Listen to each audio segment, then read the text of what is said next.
YTN 뉴스 FM 슬기로운 라디오 생활, 안녕하세요. 아나운서 이현웅입니다. 자, 오늘 날씨 유독 차갑게 느껴집니다. 그도 그럴 것이 올겨울 들어 가장 추운 날이라고 하네요. 서울 지역 현재 기온이 영하 1도에 찬바람까지 불면서 차가운 온도는 더 낮습니다. 자, 이번 주말까지 영하권 추위가 계속 이어진다고 하니까요. 옷차림도 따뜻하게 하시고 또 외부 활동 많으신 분들께서는 핫백도 챙기시면 좋겠네요. 자, 근데 날씨도 날씨지만요. 연말인데도 우리 마음을 따뜻하게 해주는 소식보다는 눈살을 찌푸리게 만드는 뉴스가 더 많이 들려와서 마음이 더 차갑게 느껴지는 게 아닌가 싶습니다. 자, 그래도 또 계절이 바뀌면서 우리 마음에도 봄이 찾아오겠죠? 슬기로운 라디오 생활이 이렇게 추운 날 여러분의 마음에 목도리와 장갑, 핫팩이 되어드리겠습니다. 오늘도 함께 즐겨주시죠. 자, 오늘 1부는 CEO 뉴스토리 준비되어 있습니다. 한국시설안전공단이 새 단장을 준비하고 있는데요. 12월 10일부터 국토안전관리원으로 새롭게 출범합니다. 한국시설안전공단 박영수 이사장과 함께 자세한 내용 들어보도록 하겠습니다. 자, 그리고 이어지는 2부는 슬기로운 백과사전 준비되어 있습니다. 최근에 우리 김치를 두고 중국에서 한바탕 소란이 있었는데요. 동북공정, 한복공정에 이어 김치공정이 아니냐 이런 얘기까지 나왔습니다. 사실 알고 보니 오보였는데요. 정상원 셰프와 함께 김치에 무슨 일이 생겼던 건지 얘기 나눠보도록 하겠습니다. YTN 뉴스 FM 잠시 후에 바로 출발합니다. 네, 슬기로운 라디오 생활 1부는 CEO 뉴스토리 시간입니다. 지난해 산재 사망 사고 중 절반이 건설업에서 발생했다고 합니다. 생명을 잃은 노동자만 428명. 숫자는 감소했지만 사망 만인율은 오히려 더 높아졌다고 하는데요. 산업 현장의 안전, 매일 강조해도 부족한 상황입니다. 자, 그런데 이번 달 10일 건설공사 현장의 안전부터 품질 관리, 또 시설물 유지까지 시설물의 전 생애주기 안전을 전담하는 기관이 새롭게 출범한다고 하는데요. 기존의 한국시설안전공단이 이름을 바꿔서 국토안전관리원으로 새롭게 시작한다고 합니다. 자, 이에 대해서 자세한 내용 함께 살펴보겠습니다. 말씀 나눌 분 모셔보죠. 한국시설안전공단 박영수 이사장 나오셨습니다. 어서 오십시오. 예.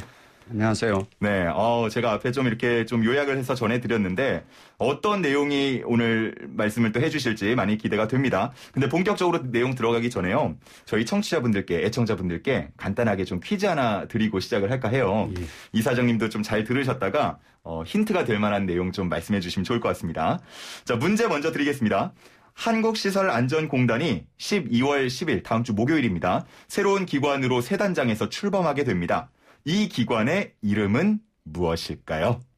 자, 이미 제가 오프닝에서 얘기를 많이 했었고, 앞으로도 한 5번은 더 얘기하게 될 것 같은데, 자, 정답 아시는 분들께서는 단문 50원, 장문 100원에 샵 0945, 유료 문자, 우물정 0945로 정답 보내주시기 바랍니다. YTN 라디오 유튜브 그리고 애플리케이션 댓글창도 열려 있다는 점, 이곳은 무료로 이용하실 수 있다는 점 참고해 주시기 바라고요. 이사장님은 당연히 정답 아시죠? 예, 저는 알고 있습니다. 네. 그러면 저희가 나눌 얘기에서 당연히 정답이 나오겠지만 미리 하나 힌트를 주신다면 어떤 좀 핵심 키워드가 있을까요? 두 기관 모두 안전이라는 단어가 들어가 있습니다. 아, 안전. 한국시설안전공단과 그리고 이 기관의 안전이라는 단어가 공통적으로 들어간다. 예, 그렇습니다. 네. 이제 방송 들으시면 정답이 잘 나오니까요. 들어봐 주시기 바라고. 본격적으로 얘기 한번 나눠보도록 하죠. 건설 현장 사고, 올해만 해도 정말 큰 사고가 몇 차례 있었습니다. 크게 알려지지 않은, 언론을 통해서 알려지지 않은 그런 사고들은 더 많을 것 같고요. 최근에 문재인 대통령도 건설 현장 사망 사고가 좀처럼 줄어들지 않고 있다라는 지적을 하기도 했습니다. 자, 이렇게 우리 건설 현장이 좀 안전에 취약한 원인, 뭐라고 보십니까? 예. 건설 현장에서 사고가 줄어들지 않는 데는 예. 수주산업이라는 건설업의 특성이 있고요. 그다음에 건설공사 참여자들의 안전 불감증이 좀 여전히 있는 것 같습니다. 예, 예. 이 밖에도 여러 가지 원인이 있다고 볼 수 있고요. 올해 초에 정부가 발표한 산업재해 통계에 따르면 네. 우리 건설사고 사망자의 절반 이상이 민간이 발주하는 50억 이하의 소규모 건설 현장에서 발생하고 있다고 합니다. 그래서 이런 현상은 그 소규모 건설 현장의 안전 관리가 대형 건설 현장보다 미흡하다 이런 거를 나타내 주고 있는 거고요. 사실 그 소규모 건설 현장의 경우에는 그 현장을 지도 감독해서 이를 통해서 관리 감독을 하는 그런 손길이 제대로 미치지 못하는 것이 사실입니다. 그러다 보니까 지금까지 그 안전 사각지대로 남아있는 측면이 있고요. 이 점이 아마도 건설 사고를 근절하지 못하는 가장 큰 원인이 아닐까 이렇게 생각합니다. 예, 물론 뭐 현장마다 각자 다른 노하우와 최대한 안전하게 작업을 하자라는 정신은 갖고 있겠습니다만 아무래도 좀 철저한 현장 지도라던가 점검 같은 것들을 받지 못하는 말씀해 주신 것처럼 사각지대에 놓여 있다 보니까 안전에 좀 취약했던 것 같은데 자, 국토안전관리원이 이제 새롭게 이름을 바꿔서 출범을 한단 말이죠. 지금은 한국시설안전공단인데요. 그동안 어떤 역할들을 해왔는지 좀 설명을 부탁드리겠습니다. 예, 여러분들 아시는 분들은 다 아시겠지만 저희 한국시설안전공단은 1994년 10월에 발생한 그 성수대교 붕괴 사고를 계기로 해서 이듬해 4월에 그 국토교통부 산하 준정부 기관으로 이렇게 출범을 했습니다. 설립 목적은 국가 주요 시설물의 안전관리를 통해서 국민들의 생명과 재산을 보호하고 국가 경제 발전에 기여하는 것을 목적으로 설립이 됐고요. 설립된 이후에 지금까지 약 한 25년 동안 우리 공단이 관리하는 그 국가 주요 시설물에 대해서는 사망사고가 한 건도 발생하지 않았습니다. 25년 동안요? 그렇습니다. 그래서 저희 공단은 자타가 공인하는 안전 전문 최고 기관이라고 이렇게 할 수 있습니다. 말씀해 주신 대로 그런 좀 관리 능력을 가지고 아까 말씀해 주신 사각지대까지 좀 관리를 하게 된다면 조금 더 이런 안전에 대해서 발전적인 모습을 기대할 수 있겠다라는 생각이 듭니다.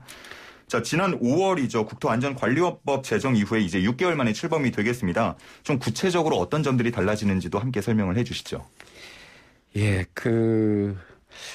지금까지 이제 저희가 시설 안전 업무를 주요 업무로 했었는데 건설 현장의 안전사고가 너무 많이 나다 보니까 저희 공단에게 건설 현장의 안전까지 포함한 그 시설물의 전 생애 주기에 대한 안전 관리를 하도록 이렇게 임무가 새롭게 부여되는 겁니다. 그래서 이렇게 새롭게 부여된 업무를 하기 위해서 국토안전관리원이 출범을 하게 된다고 보시면 됩니다. 시설 관리 위주로 이제 운영을 하다가 이제는 건설 현장의 관리까지 함께 맡게 된다라고 좀 정리를 해보면 되겠죠? 그렇습니다. 건설 현장의 안전 강화가 좀 실효성을 가지려면 지도, 단속 그런 권한도 좀 필요할 것 같거든요. 자, 이런 부분도 좀 새롭게 생긴다고 보면 될까요? 그렇습니다. 앞에서 건설 현장의 이제 취약점도 제가 설명을 드리고 했는데, 이 건설 사고를 방지하기 위해서는 사실은 건설 현장에서 안전 수칙이 제대로 지켜지는지 좀 꼼꼼히 살피고 또 그 발생한 사고에 대해서는 원인 분석을 통해서 그 재발 방지 대책도 만들고 만들어진 재발 방지 대책이 현장에서 잘 적용되고 이렇게 하는 그 체계적인 안전관리가 필요하다고 봅니다. 그래서 이런 안전관리 체계를 만들기 위해서 그 현재 국회에서 그 건설안전특별법이 논의되고 있고요. 그 건설안전특별법 안에는 그 국토안전관리원에게 건설 현장 점검할 수 있는 권한과 그다음에 사고 원인 조사를 할 수 있는 권한을 부여하는 내용이 포함되어져 있습니다. 그래서 그 건설안전법이 통과가 되면 저희 그 국토안전관리원에서는 사고 위험이 높은 공사에 대한 집중 안전 점검도 할 것이고요. 또 안전관리에 대한 컨설팅도 좀 실시를 해서 건설 공사에 참여하는 사람들이 안전 역량을 제대로 갖출 수 있도록 그런 사업을 우선해서 좀 추진을 하고 싶고요. 또 아울러서 그 사고 통계하고 원인을 그 면밀히 분석을 해서 위험 요소를 사전에 발굴하고 그 제거하는 이런 데도 저희 역량을 집중할 생각입니다. 예. 이런 전문 기관이 좀 출범하는 데 대해서 상당히 좀 고무적이라는 생각이 들고 또 법까지 뒷받침을 해주면 더 좋을 것 같습니다. 예, 자, 저희가 앞서서 퀴즈를 드렸는데 지금 정답이 좀 들어오고 있습니다. 혹시나 모르시는 분들 계실까봐 제가 퀴즈를 좀 다시 한번 내드리고 이 말씀 좀 이어가도록 하겠습니다. 지금 12월 이제 10일에 이름을 바꾸게 됩니다. 현재는 한국시설안전공단이죠. 자, 이름을 바꾸게 되는데 이 기관의 이름은 무엇일까요가 퀴즈였고요. 단문 50원, 장문 100원에 샵 0945로 보내주시면 되겠습니다. 저희가 말씀 지금 하고 있는 도중에도 이 기관의 바뀌는 이름을 계속해서 얘기를 나누고 있습니다. 자, 이제 관리원 출범과 함께 앞서서 말씀해 주신 것처럼 건설관리공사 직원들을 승계한다는 말씀을 해 주셨어요. 자, 그렇게 되면 기관 간 통합이 이루어진다고 보면 될까요? 예, 뭐 실질적으로는 통합이라고 보시면 될 것 같습니다. 예.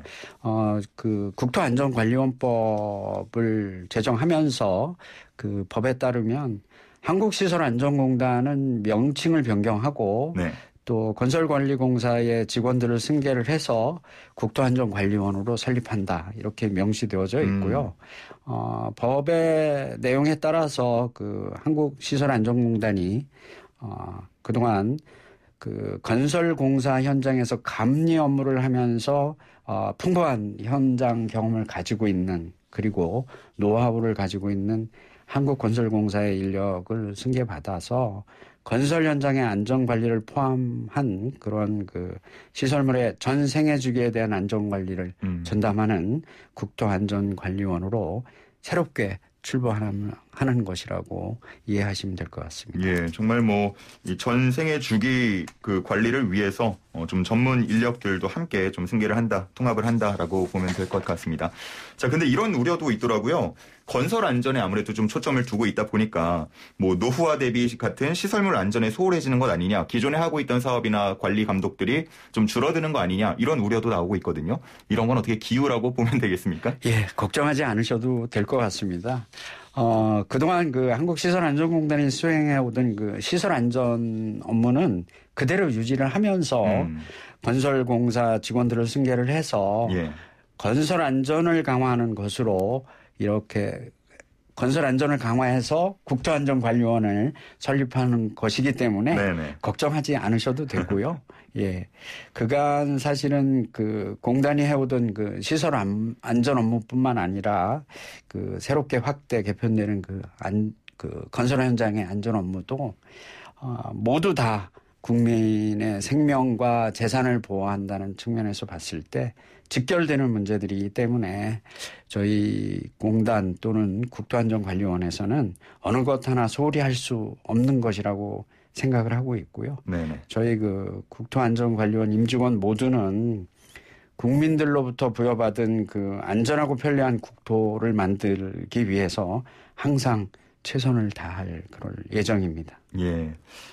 지금 샵 0945로 그 퀴즈 정답이 들어오고 있는데 제 눈에 띈 게 2356님께서는 정답 공수처라고 하시는데 이 출범이라는 단어만 보면 이게 공수처 출범 이게 자동으로 좀 따라오시는 것 같아요. 예. 자, 공수처는 아니고요. 자, 저희가 지금 말씀 중에도 이야기 중에도 계속해서 이 기관 새롭게 이름을 바꿔서 탄생하는 출범하는 기관의 정답을 지금 얘기를 하고 있습니다. 귀 기울여서 끝까지 들어주시기 바랍니다. 자, 그런 생각도 들어요. 이제 현장을 살피기 위해서는 좀 곳곳에 관리할 수 있는 담당들이 있어야 될 것 같거든요. 뭐 수도권에만 있는 건 아니니까요, 건설 현장이. 어떻게 일정 규모 이상의 지사라도 좀 설치를 계획하고 계신가요? 예. 지사를 설치를 해서 현장 중심의 안전관리를 실현할 예정이고요. 예. 지사는 수도권을 비롯해서 이제 강원권, 충청권, 호남권, 영남권 이렇게 5개 지사를 설치할 예정입니다. 예. 그런데 이제 그 사실은 수도권에서 네. 공사 현장이 한 40% 정도를 차지를 하고 있습니다. 수도권에. 그리고 이 많은 공사 현장이 수도권에 있다 보니까 건설 현장 안전사고도 좀 불명예스럽게 수도권에서 많이 일어나고 있습니다. 네. 그래서 수도권에 집중되어 있는 이 건설 현장의 안전을 확보하기 위해서 네. 저희 그 일산에 기존에 한국시설안전공단이 사용하고 있던 그 청사가 있습니다. 예. 그래서 거기 청사에 수도권 지사를 설치를 하고 현재 한 40여 명 근무하고 있는데 앞으로 한 45명 정도를 더 추가해서 약 한 100명 내외로 수도권 지사를 운영할 예정입니다. 그동안은 한 40여 명 정도로 이렇게 운영을 해오셨던 거예요? 그렇습니다. 상당히 업무가 좀 많으셨겠어요. 예, 아무렇게도 이제 수도권에 있는 직원들의 업무 부담이 네. 다른 지사보다는 좀 많았던 것으로 이렇게 생각됩니다. 네, 추가 인력 배정이 좀 빨리 됐으면 좋겠다는 바람이 좀 저도 함께 드네요. 예. 자, 0779님께서는요, 이런 의견 주셨습니다. 국민의 생명과 재산을 지키는데 앞으로도 더욱 힘써 주시길 부탁드립니다. 예. 최선을 다하도록 하겠습니다. 네. 5209님께서는 우리 신랑도 안전 책임 담당인데요. 일상생활도 안전을 우선하게 되네요. 라고 또 말씀을 해주셨습니다. 정말로 뭐 안전은 저희가 뭐 2번, 3번 강조를 해도 지나치지 않은 것 같습니다. 예. 네. 자, 이렇게 좀 새로 출범할 관리원 얘기를 나누고 있는데, 이거를 좀 거꾸로 보면요. 이제 한국시설안전공단, 그동안 정이 좀 많이 들었을 것 같은데, 이름을 바꾸고 간판을 내리게 되는 거잖아요. 좀 아쉬움이 있으시지 않으세요? 예.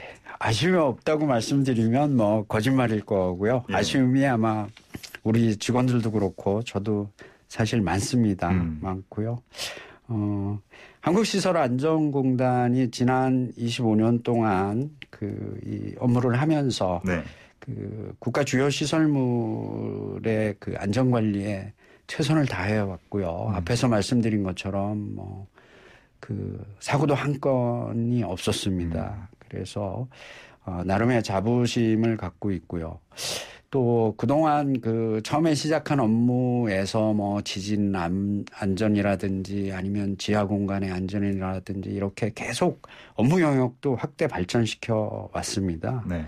그래서 이제 지금 직원들은 안전 관리에 있어서는 한국시설안전공단이 최고의 전문기관이다. 이렇게 생각을 모두 하고 있습니다. 네. 근데 이제 지금 그 상황이 국민들께서 이제, 건설 현장의 안전이 매우 중요하니 그러면 그동안의 성과를 바탕으로 한국시설안전공단에서 건설 현장의 안전도 좀 같이 해주는 게 좋겠다. 이런 의사결정이 됐고 네. 또 그런 차원에서 이제 시설물의 전 생애 주기에 대한 안전관리도 필요한 것으로 저희 모두가 느끼고 있고 그래서 저희 공단 모든 직원들은 이런 업무에 대한 막중한 책임감을 느끼면서 아쉬움보다는 기대감으로 또 국민 여러분들의 염원에 부응할 그런 각오를 다지고 있다고 말씀드리겠습니다. 네, 이렇게 관련 운영과 관련한 각오까지 말씀을 해주셨고 이제 말씀을 좀 정리할 시간입니다. 퀴즈 정답을 또 발표해야 할 텐데요. 퀴즈 정답 시원하게 공개해 주시죠. 예, 퀴즈에 대한 정답은 국토안전관리원입니다. 맞습니다. 12월 10일에 이름을 바꿀 국토안전관리원이었고요. 저희가 상품 받으실 당첨자분은 제작진이 공평하게 룰렛을 돌려서 7836님, 네, 7836님으로 선정이 됐습니다. 문자로 상품 받으실 곳 주소와 또 성함 보내주시면 감사하겠습니다. 우리 청취자분의 의견을 끝으로 인사를 드리면 좋을 것 같아요. 8152님께서 국토안전관리원 화이팅이고요. 우리나라 안전을 책임지는 곳으로 더욱더 거듭나면 좋겠습니다. 감사합니다. 라고 해주셨네요. 예, 고맙습니다. 네, 그러면 오늘 말씀 여기까지 듣겠습니다. 감사합니다. 예, 감사합니다. 지금까지 한국시설안전공단의 박영수 이사장이었습니다. 슬기로운 생활을 위한 생활백서, 매주 금요일은 나의 노후를 든든히 지켜줄 국민연금에 대해 알아봅니다. 은퇴 후에 사용할 수 있는 연금, 조금이라도 늘릴 수 있는 방법이 있다면 당장 실행해야겠죠. 같은 연금 보험료를 납입하고도 더 많이 받을 수 있는 방법이 있다고 하는데요. 자세한 내용 100세 시대 국민의 든든한 파트너 국민연금공단의 홍지희 과장 연결해 살펴보겠습니다. 과장님 안녕하세요. 네, 안녕하세요. 네, 지난 방송에서 국민연금 수급자 중에 가장 많이 받는 분은 월 227만 원을 받는다고 하셨는데 저는 그 내용 듣고 나서 궁금하더라고요. 이분은 어떻게 해서 이렇게 많이 받으시는 건가? 네, 이분은 88년도 1월부터 27년 7개월 정도 가입을 하셨고요. 네. 2015년 8월부터 월 159만 원 연금을 받으실 수 있었어요. 근데 바로 그걸 수령하신 게 아니라 5년간 수령을 미루셨습니다. 예. 그래서 그 결과로 올해 8월부터 최초 연금액보다 68만 원이 늘어나서 227만 원을 받고 계시는 거예요. 아, 수령 시기를 미루면 연금액이 늘어나나요? 네, 맞아요. 연금 수령 시기를 미루는 걸 연기연금 제도라고 하는데요. 수령 시기를 1년 늦출 때마다 7.2%씩 연금액이 늘어나고요. 최대 5년간 연기를 하면 36% 늘어나게 됩니다.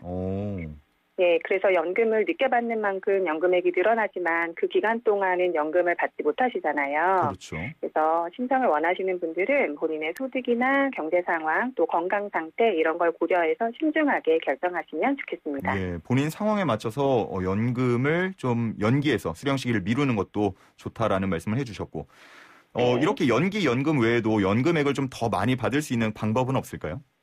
네, 당연히 있죠. 네, 오늘은 연금액 늘리는 꿀팁 소개해드리도록 하겠습니다. 잘 듣겠습니다. 네, 국민연금은 가입 기간이 길고 또 많이 늘수록 연금액이 많아지는데요. 네. 그 무엇보다 가입 기간을 늘리는 게 중요합니다. 그럼 뭐 빨리 가입을 해야 된다 이런 말씀인가요? 어떻게 늘릴 수 있죠? 늘리는 방법이 첫 번째는 네. 임의가입 제도 활용하는 방법이 있는데요. 네. 국민연금은 학생이나 혹은 전업주부처럼 소득이 없는 분들은 원래 가입 대상이 아니에요. 네, 좀 노후에 안정된 생활을 위해서 본인이 희망을 하시면 가입을 하실 수 있고요. 예. 이걸 임의가입 제도라고 합니다. 그래서 보험료는 월 9만 원 이상 선택하셔서 납부하시면 되세요. 그러니까 임의 가입 제도를 활용해서 가입 대상이 아닌 분들도 희망을 하면 가입을 할 수 있다. 네. 그런 말씀이시죠? 네. 자, 임의 가입 방법이 있고 또 가입 기간을 늘리기 위한 방법 뭐가 있을까요? 네, 또 두 번째로는 60대 이후에도 가입을 하실 수 있는데요. 이걸 임의 계속 가입이라고 하세요. 60대가 넘으면 원래 국민연금 의무 가입 대상은 아니신데요. 예. 네, 또 연금 받기 전까지 계속 가입해서 가입 기간 늘리는 제도가 되겠습니다. 네, 유의하실 점이 있는데요. 이미 계속 가입은 60대 전에 한 달이라도 1개월이라도 납부하신 이력이 있어야 되고요. 예. 또 65세 생신 전까지만 신청이 가능하세요. 그러니까 계속 안 하다가 60세 이후에 갑자기 가입하겠다. 이건 안 되는 거고요. 네, 맞습니다. 60세 전에 1개월이라도 납부한 이력이 있어야 하고 65세 생일 전까지만 신청이 가능하다. 이렇게 네, 말씀을 맞습니다. 해주셨네요. 네. 자, 그리고 또 활용할 만한 연금액 늘리는 방법은 뭐가 있을까요? 네, 마지막으로 반납, 추납이라는 게 있는데요. 반납 제도는 99년도 이전에 직장을 이제 그만두시면 그때 연금을 수령하실 수 있었어요. 네. 그 연금을 이자와 함께 공단에 다시 반납을 하는 건데요. 그러면 가입 기간이 복원이 됩니다. 예. 또 그리고 추납 제도는 추후 납부의 줄임말인데요.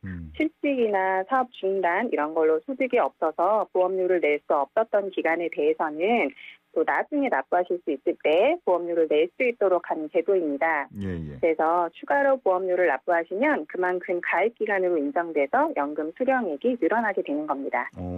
저는 연금 가입이라고 하면 일반적인 것들만 생각을 했었는데 오늘 이렇게 연금 수령 시기를 미루거나 아니면은 또 뭐가 있었죠?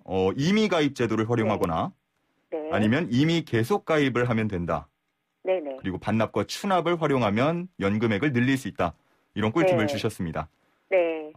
너무 오늘 방송 듣는 분들께서 많은 도움을 받으셨을 것 같습니다.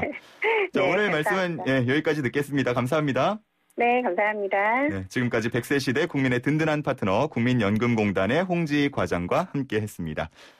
자, 이제 노래 들으면서 1부는 마무리할 텐데요. 로비 윌리엄스의 Something Stupid 들으면서 1부 마무리합니다. 잠시 후 정각에 저는 2부로 돌아오도록 하겠습니다. 자, 오늘 아침은 전국 기온이 크게 떨어지면서 올겨울 들어 가장 추웠습니다. 대관령 기온이 영하 13.9도까지 떨어졌고 철원은 영하 9.8도, 파주 영하 9.5도, 서울도 영하 4.6도를 기록했습니다. 바람까지 강하게 불면서 체감온도는 영하 10도 안팎에 머물겠는데요. 이번 추위는 주말인 내일까지 이어진 뒤에 휴일부터는 누그러들 것으로 보입니다.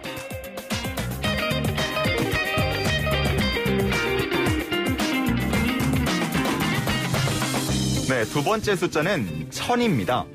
원달러 환율이 2년 6개월 만에 1000원대로 진입했습니다. 어제 서울 외환시장에서 원달러 환율은 전날 종가보다 3원 80전이 내려 1달러에 1097원으로 마감했습니다.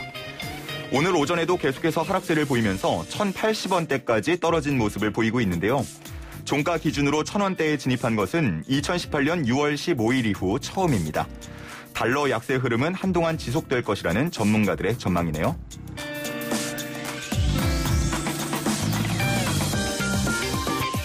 네, 세 번째 숫자 바로 20억입니다.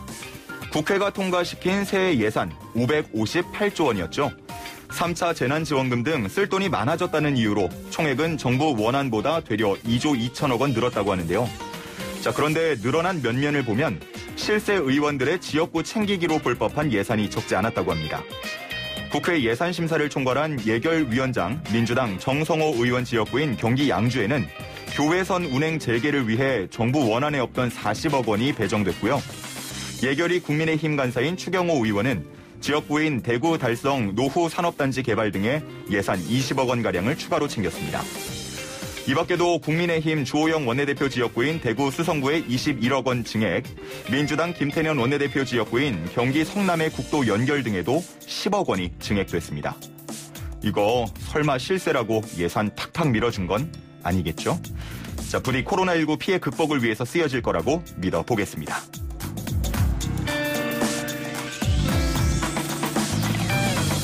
네, 마지막 숫자는 5, 6, 7, 8, 9, 10입니다. 이게 뭐냐고요? 다름 아닌 복권 당첨 번호입니다. 쉽죠? 남아프리카 파워볼 복권에서 6개의 연속된 숫자가 당첨 번호로 선정돼서 조작 논란이 일고 있습니다. 남아프리카 파워볼은 50개의 숫자 가운데 5개를 맞추고 보너스 숫자 1부터 20까지 가운데 1개를 또 맞춰야 1등에 당첨되는데요. 놀랍게도 이번 주에 발표된 당첨 번호는 연속된 숫자 5, 6, 7, 8, 9였고요. 보너스 번호까지 연속돼서 10이었습니다. 자, 이 번호를 모두 맞춘 1등 당첨자 몇 명이었을까요? 총 20명이라고 하네요. 이들은 각각 570만 랜드, 우리 돈 약 4억 800만 원을 받게 됐고요. 2등에 해당하는 보너스 번호만 틀린 사람도 79명이나 된다고 합니다. 남아공 파워볼에서 이렇게 많은 사람이 1등 당첨금을 나누는 경우 매우 드문 일이라고 하네요. 조작 논란이 일자 복권위원회는 조사에 착수했습니다. 자, 이거 근데 만약 조작이면 당첨된 사람들은 어떻게 되는 걸까요? 지금까지 생활에 도움이 되는 숫자 뉴스였습니다. 네, 슬기로운 라디오 생활 2부는 11시에 만나는 슬기로운 백과사전 준비했습니다. 중국의 한 언론을 통해서 중국이 김치 국제 표준을 획득했다는 소식이 전해졌습니다. 아마 많은 분들 들으셨을 텐데요. 좀 당황스러웠습니다. 우리나라의 농수산식품부는 물론 영국의 BBC에서까지 이 소식을 다루면서 김치와 또 파오차이의 차이점을 얘기했습니다. 두 식품 간에는 명확한 차이가 있다는 건데요. 자, 이런 소식이 전해지면서 중국이 동북공정 또 한복공정에 이어서 김치공정을 시도하고 있다, 그런 얘기도 들려옵니다. 김치 공정 어떤 내용인지 세계 각국에 비슷하지만 다른 음식 문화들 살펴보도록 하겠습니다. 탐식 수필의 저자 정상원 셰프 오셨습니다. 안녕하세요. 네, 안녕하세요. 예. 그 셰프이시면은 직접 지금 음식점 운영하고 계시는데. 네, 요리사로서 현업에서 일을 하고 있습니다. 어떻게 코로나19 때문에 좀 많이 힘드신가요? 아무래도 전 국민들이 다 겪어내고 있는 일이어서 감수하면서 또 자리에서 최선을 다해서 맛있는 음식들 만들고 있습니다. 어떻게 또 책도 쓰셨네요. 네, 조금 막간을 이용을 해서 책을 냈는데 쉽지 않은 작업이더라고요. 본업이 제일 재밌는 것 같습니다. 탐식 수필에는 어떤 내용들이 좀 담겨 있을까요? 네, 책에서는 제가 해외의 다양한 지역들을 또 둘러보면서 느꼈었던 음식 문화에 대한 이야기들, 그리고 그것들이 어떻게 만들어지는지, 어떻게 향유되는지, 또 식탁 위에 이야기들이 어떻게 내려왔는지에 대해서 그간의 경험들을 통해서 좀 적어냈습니다. 예. 어떻게 오늘 좀 책 좀 몇 권 가져오셨나요? 네네. 저희 청취자분들 또 얘기 들으면서 궁금해하시는 분들 많으실 텐데, 네네. 혹시나 또 책 궁금하신 분들은 샵 0945입니다. 단문 50원, 장문 100원에 샵 0945로 문자 좀 보내주시면요, 제가 우리 셰프님 잘 꼬셔서 책을 몇 권 한번 네, 그렇게 하겠습니다. 받아내 보도록 하겠습니다. 네. 자, 이제 본격적으로 얘기를 나눠볼 텐데, 자, 중국에서 이러는 게 한두 번이 아닙니다. 이번에도 좀 황당했어요. 중국이 김치 국제 표준 인정을 받았다, 이런 보도가 나왔거든요. 근데 알고 보니까 이게 중국식 야채 절임 파오차이였습니다. 사진만 봐도 김치와 파오차이 좀 생긴 것부터 다르던데, 이거 다른 음식이죠? 네, 이게 ISO에서 국제 표준을 받았다라고 중국에서 주장을 하면서 이제 문제가 일어났는데, 저도 요리사로서 또 한국인으로서 굉장히 어이가 없는 상황이 아닌가 생각이 되는데, ISO 관련 문건에도 아예 명시가 되어 있습니다. 김치에는 적용이 되지 않는다라고 말을 했고요. 이 실제로 ISO라고 하는 국제 표준화 기구에서 네. 제정을 한 것은 이 파오차이라고 하는 것에 대해서 그 네. 음식에 대해서만 그 규범과 그 시험 방법, 만드는 방법, 제조법에 대해서 국제 표준으로 인정을 한 것이지 이것이 김치와 연결이 되어 있다라는 것은 전혀 사실과 무관한 것인데 이것이 이제 호도되고 중국의 언론을 통해서 잘못 보도되면서 한국에서도 굉장히 공분을 일으킨 사건이 되었습니다. 그러니까요. 이번에 이렇게 저희가 좀 더 예민하게 받아들였던 이유는 왜 과거에 일본도 기무치 가지고 와서 우리가 원조다 뭐 이런 주장을 했었잖아요. 기무치 같은 경우는 또 그 유네스코에 등재를 하려고 했다가 1990년대에 실패를 한 역사가 있었고요. 네. 한국의 김치 같은 경우는 사실 이 승인이 되었습니다. 유네스코에서 김장 문화라고 하는 것을 인류 문화 그 무형 문화유산으로 등재를 하기도 했는데요. 예. 이 유네스코하고 ISO가 이제 두 가지가 자꾸 나오고 있는데 네. 이 두 가지는 좀 차이점이 있어요. 그래요? 유네스코에서 제정을 하는 것들은 이 음식 문화에 대한 이야기를 하는 겁니다. ISO는 음식 문화에 대한 그러니까 거다. 김장 문화라든지 그것이 어떻게 문화로서 의미를 가지는가 그리고 예. 세계인에게 지구촌 전체에게 이것이 문화유산으로서 가치를 가지는가를 판단을 하는 것이고요. 예. ISO 같은 경우는 산업 표준으로서 그것을 만드는데 얼마나 효율적으로 만들 수 있고 표준적으로 어떻게 제정을 해서 네. 사용을 할 것인가를 다루는 부분이기 때문에 좀 다른 부분이 있습니다. 파오차이 같은 경우는 제조법에 대해서 네. 국제 표준화 기구가 승인을 한 것이고요. 한국의 김치 같은 경우는 그것의 문화에 대해서 인류사적으로 의미가 있다라는 판단을 한 것입니다. 기무치는 그렇지 않다는 얘기겠죠. 그렇군요. 좀 자부심이 듭니다. 네, 아무래도 한국의 문화에 대해서 우리가 과거로부터 이제 역사를 또 침탈당했던 그런 경험들이 있고 네, 그렇죠. 그것을 통해서 극복을 해 나왔던 이 다양한 역사적인 그런 것들이 있기 때문에 우리가 일부분으로서는 굉장히 자긍심을 가지는 부분도 있고요. 네. 또 그 문화들을 우리가 계속해서 발전시켜 나가는 것들이 있었기 때문에 이런 그 국제 표준 그렇죠. 혹은 이제 문화유산으로서 또 제정이 될 수 있지 않았을까 생각이 됩니다. 좀 아픈 역사가 있다 보니까 그래서 그런지 뭔가 이제 더 이상 뺏기고 싶지 않거든요. 네, 그런 부분도 있을 것 같아요. 그래서 뭔가 이제 음식도 뭐 저작권이나 특허 같은 게 있는 건가 좀 그런 게 궁금하거든요. 아까 말씀을 좀 해주셨는데 네. 자, 음식의 직접 재산권이 어떻게 좀 이루어지고 있는지 다시 한번 좀 구체적으로 설명을 부탁드리겠습니다. 네. 방금 말씀드린 것처럼 이제 국제 표준화 기구에서는 어떻게 보면은 이것들이 산업적으로 어떻게 표준적으로 활용이 될 수 있는가에 대해서 탐구를 해가지고 제정을 하는 경우고요. 유네스코에서는 이제 그 문화에 대한 가치를 판단을 해서 제정을 하게 됩니다. 예. 재밌는 예로서 ISO의 그 국제 표준화 기구에 예. 매운맛에 대한 단위가 등재가 되어 있어요. 매운맛 하면 또 한국의 한국이죠. 매운맛도 그럼요. 있고 예. 또 멕시코나 이런 이런 남미 쪽에서는 할라피뇨 또 예. 그들의 고춧가루에 대한 또 자부심이 있습니다. 실제로 먹어보면 또 맵기도 하고요. 느낌이 조금 다르긴 한데 매운 건 맞죠. 예. 네, 맞습니다. 이 주관적인 맛이라고 하는 게 결국엔 주관적인 것이기 때문에 이것을 어떻게 수치화하고 막 표준화하고 이것들이 청취자분들께서도 그게 가능해? 라고 생각을 하실 것 같은데 그렇죠. 일부분에 있어서 가능한 부분이 있고 또 사실은 이제 주관적인 맛에 대한 주관적인 부분이 있기 때문에 결국에는 이제 그것들을 어떻게 받아들이느냐의 문제가 될 것 같긴 한데요. 방금 말씀드린 이 매운맛의 단위는 스코빌이라고 합니다. 사람 스코빌. 이름인데요. 네. 예. 스코빌이라는 사람이 제정을 했어요. 최근에는 이거를 과학적으로 어떻게 증명을 할 것이냐를 가지고 캡사이신의 형광물질을 측정을 해서 예. 숫자로 이 매운맛을 표시를 하기도 합니다. 근데 실제로 저도 이제 그 탐험을 위해서 먹어보게 되는데 수치적으로 낮은 게 더 맵고 아프게 느껴질 때도 있고요. 예. 수치는 더 높게 나왔는데 요건 좀 달달하면서 먹을만하다.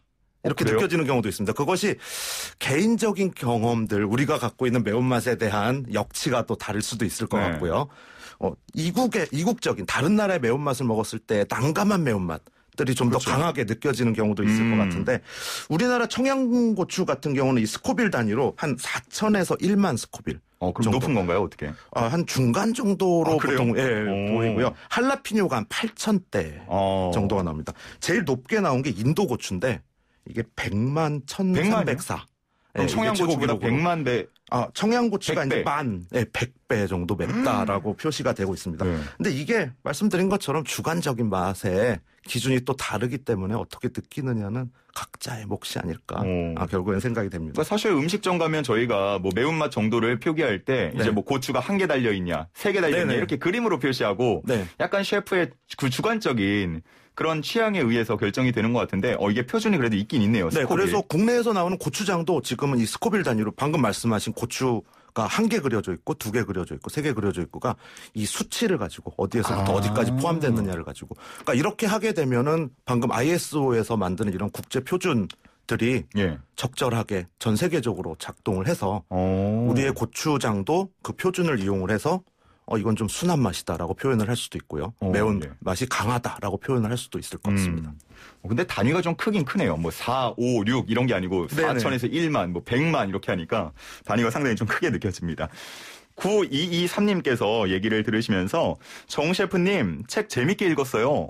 르땡땡 너무 사랑합니다. 감사합니다. 이렇게 또 말씀을 해주시네요. 이미 읽으신 분들도 많으신 것 같아요. 네, 그래도 교보문고 베스트셀러로 그래요? 입문 분야 잠시 몇 세까지 나왔죠? 지금 여기까지. 열심히 세를 거듭하고 있습니다. 예.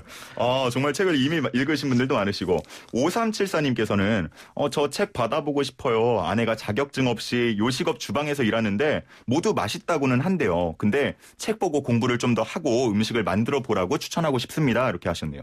네, 제가 가지고 온 책이 한 권 있으니까 꼭 여기 놓고 가시면 전달을 한 권. 드리도록 하겠습니다. 그러면 제가 여러 권이면 5374님한테 드립니다. 이렇게 하고 계속 얘기를 하려고 그랬는데 한 권이라고 하니까 어떻게 5374님 후보로 올려놓고. 네, 알겠습니다. 원래 보통 이렇게 얘기하면 나중에 댁에 가서 좀 더 보내주시겠다고도 하는데. 더 보내드리도록 하겠습니다. 죄송해요. 이게 너무 강탈하는 것 같은데. 자, 일단은 우리 많은 분들께서 좋은 책 읽고 좋은 음식 문화 나누자고 제가 한번 말씀을 드려봤습니다. 자, 저희가 김치에 대한 논란 얘기하고 있습니다. 채소를 절여 먹는 건 세계 각국에 좀 흔히 있는 조리법이라고도 볼 수 있을 것 같아요. 뭐 피클도 그런 종류라고 볼 수 있을 것 같고요. 네, 맞습니다. 이게 실제로 그 파오차이 같은 경우도 피클의 일종이라고 볼 수 있고요. 소금을 이용을 해서 김치 같은 경우도 채소를 소금을 이용해서 절여서. 만드는 저장식품, 퍼멘테이션을 이용을 한 저장식품에 해당이 되는데요. 각국의 다양한 저장식품들이 등장을 하게 됩니다. 사실은 이 저장 방법이 개발된 게 산업화 이후에 냉장고가 만들어지면서일 텐데요. 그 전에는 그 어려운 계절들, 우리도 막 보릿고개도 있고 이런 것들을 넘어서기 위해서 우리뿐만 아니라 세계 각국에서 어떻게 식품들을 추수한 게더링한 식품들을 어떻게 저장할 것인가에 대한 많은 고민들을 해왔습니다. 그중에 가장 손쉽고도 잘 저장이 되는 방법이 소금으로 절이는 방법이기 때문에 이 채소를 절인 피클들 세계 각국에 많이 존재를 하고요. 예. 한국의 김치 또한 그 갈래 한 가지일 텐데요. 우리 같은 경우는 단순하게 저장을 하는 것을 넘어서서 새로운 맛들을 개발을 하고 김치가 한 400여 종이 넘어가고 아마 카운팅을 하게 된다면 더 많은 종류가 있지 않을까 생각이 되는데요. 다양한 음식으로서 그 문화들을 만들어냈고요. 또 마늘이나 고춧가루나 이런 향신료들을 넣거나 또 넣지 않거나 하면서 그 맛들의 변화 또 저장성의 강도를 변화시키는 것들이 김치의 가장 큰 차이점이 되지 않을까 생각이 됩니다. 예. 그러면은 우리나라 김치 같은 음식 뭐 서양에도 있을 것 같은데 예를 들어주실 수 있을까요? 제가 스페인에서 굉장히 놀라운 경험을 했던 적이 있는데요. 라만차라고 하는 황무지지대가 있습니다. 맨 오브 라만차. 네네. 라만차. 돈키호테로 유명한 그 스페인의 한 가운데 부분에 있는 그 황무지지대 사막지대를 여행을 하다가 사우다디 드 레알이라고 하는 작은 소도시에 도착을 했는데요. 굉장히 목도 칼칼하고 이 먼지도 흙먼지도 굉장히 많이 날리고 또 내비게이션에 이 아무것도 나타나질 않아요. 사막이다 보니까. 그 황갈색의 내비게이션조차도 굉장히 목을 마르게 했던 순간이었는데 그렇게 해서 도착한 이 마을에서 좀 굉장히 신기한 음식을 만나게 됐습니다. 알마그로라고 하는 가지가 있는데요. 가지의 이름이에요. 스페인의 토착 가지인데 그걸로 담근 우리나라로 치면은 동치미에 해당하는 음식을 제가 만나게 됐었는데 먹어보니까 우리의 동치미하고 너무나 비슷한 거예요. 시원하나요? 네네. 이 알마그로라고 하는 게 명칭은 가지인데 무하고 비슷한 맛을 가지고 있습니다.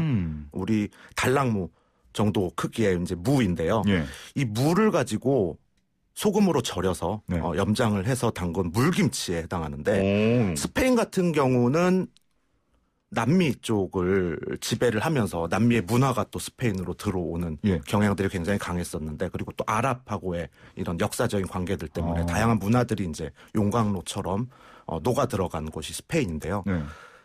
고추라고 하는 것도 사실은 마늘이나 고추 같은 것들이 아시아에서도 재배되긴 하지만 남미에서 많이 유럽으로 전래가 된 역사적인 사실들을 아실 텐데 그러다 보니까 이 스페인이 남미랑 직접적인 관계들을 대항해 시대 때 가지고 있어서 고춧가루가 이제 들어가게 되는 거죠. 그러면 고춧가루가 풀어진 무로 만든 저장 김치.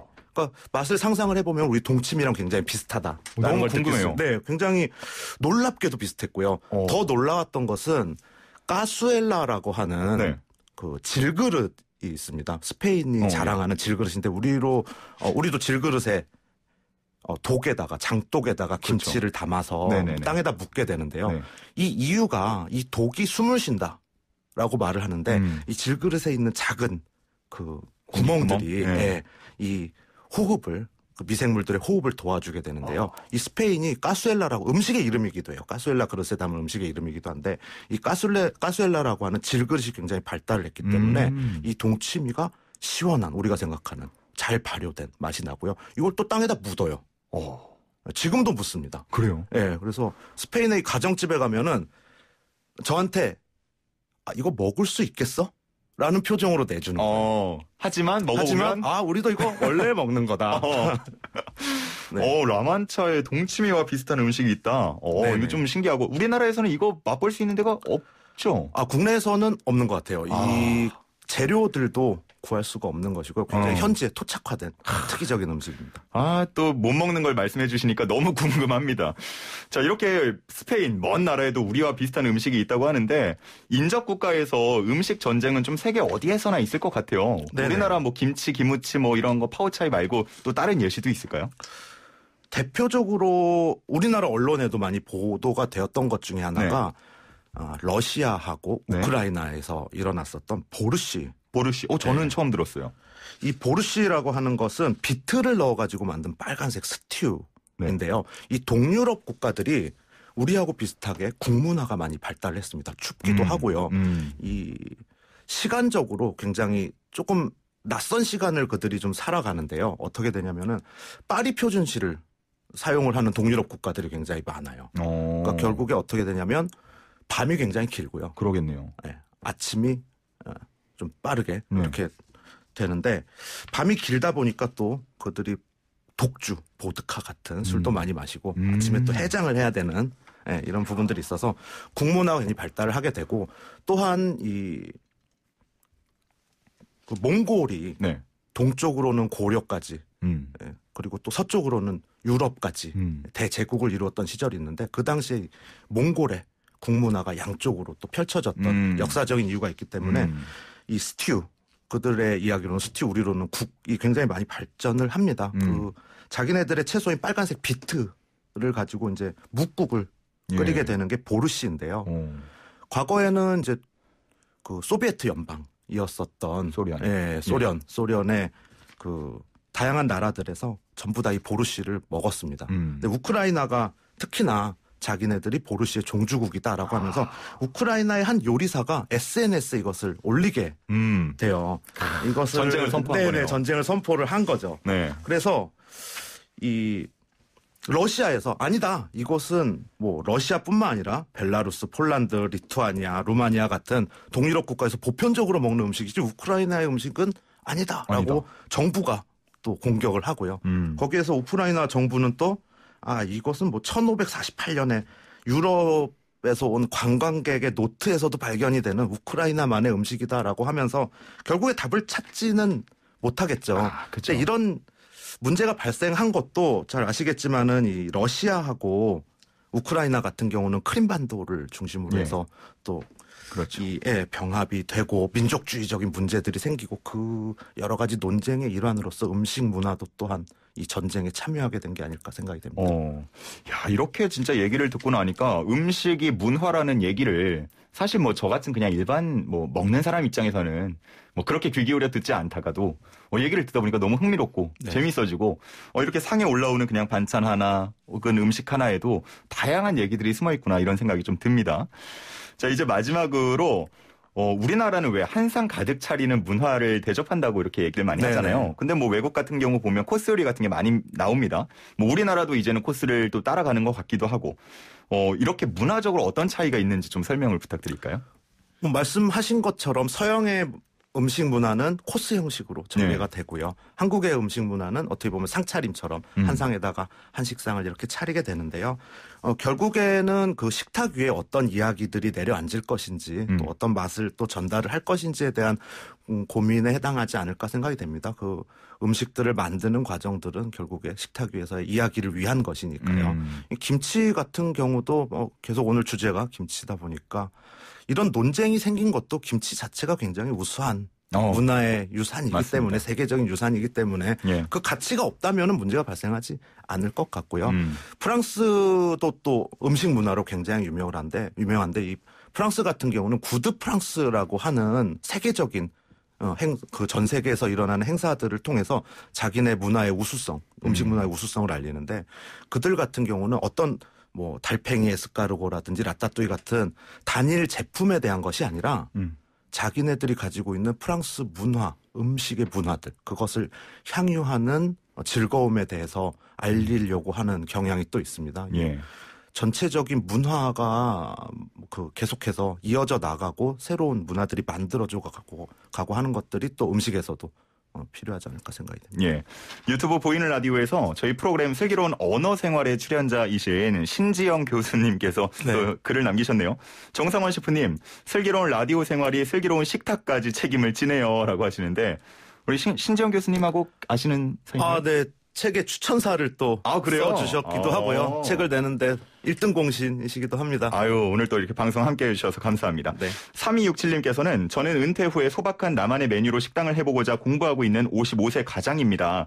혼자 음식을 공부할 수 있는 방법이나 자료가 있으면 소개 좀 부탁드립니다 하시는데 저희가 방송 시간이 다 돼서 소개를 직접 듣기보다는 우리 책 하나 좀 어떻게 보내드리면 공부가 좀 될까요? 네네. 알겠습니다. 그럼 3267님께도 책을 하나 보내드린다는 말씀까지 드리면서 자, 오늘 말씀은 여기까지 듣도록 하겠습니다. 오늘 감사합니다. 네, 감사합니다. 네, 지금까지 탐식스필의 저자 정상원 셰프와 함께했습니다. 네, 오늘은 이 이야기를 안 할 수 없을 것 같습니다. 우리 수험생분들 모두 고생 많으셨습니다. 또 수험생분들이 노력한 만큼 시험을 잘 치르도록 도와주신 학부모님들, 방역 관계자분들, 이웃분들 모두에게 감사드립니다. 수능을 마쳤는데 바로 이어지는 대학별 고사 때문에 조금도 쉴 틈 없이 또 책상 앞에 앉아 계시죠? 코로나19 때문에 외식도 산책도 마음대로 하지 못하고 집안에서만 즐길 거리 찾고 계실 거고요. 여러모로 힘들겠지만 최선을 다했다고 생각할 때 한 번만 더 최선을 다해보세요. 저도 아직 힘든 일이 닥치면 한계에 도전했던 수험생 때 제 모습을 떠올리면서 용기를 얻곤 합니다. 여러분의 지금 모습은 자신의 삶의 가장 아름다운 도전으로 기억될 겁니다. 수고하셨습니다. 끝으로 소란의 리코타 치즈 샐러드 전해드리면서 인사드리겠습니다. 지금까지 아나운서 이현웅이었습니다. 고맙습니다.